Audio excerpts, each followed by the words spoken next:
So one of the movements also that's going on is the Black Lives Matter movement, and here's what Black Lives Matter has going for it. They got a great hashtag, they got a great title, Black Lives Matter, because who's really going to disagree with that? Who's going to say a black person's life doesn't matter?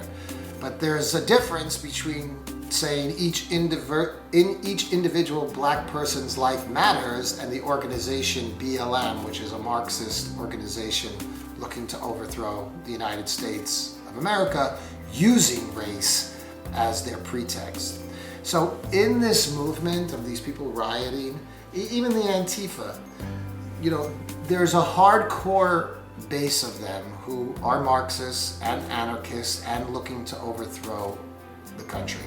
Then there's a lot of disaffected young people around them who are just joining in, because also I think that there's something in people that just likes to protest. No matter what generation you're in, young people hit the streets and they protest. I think it's part of our DNA on some level. And I think a lot of the major issues have been solved, so now they're kind of like down into these micro issues to protest.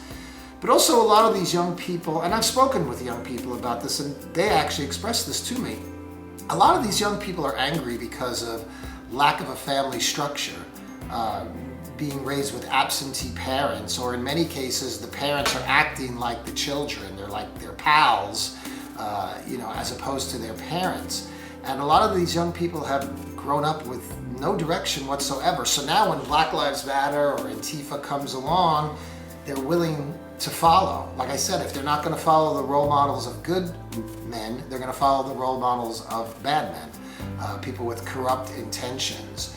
So these people, they'll say Black Lives Matter, and then some people will counter with All Lives Matter. And they say, well, that's racist to say All Lives Matter. But if you really think about it on a deep level, what these young people, I believe, really want to hear is that your life matters.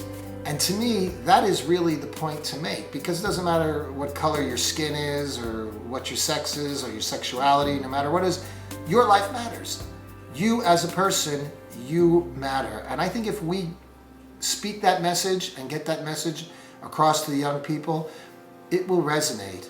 And I think it will do a lot to reduce the hostility that's coming out of the BLM and the Antifa movement. I'm Nicholas Tutora, and I approve this message. Paid for by Tutora for Congress.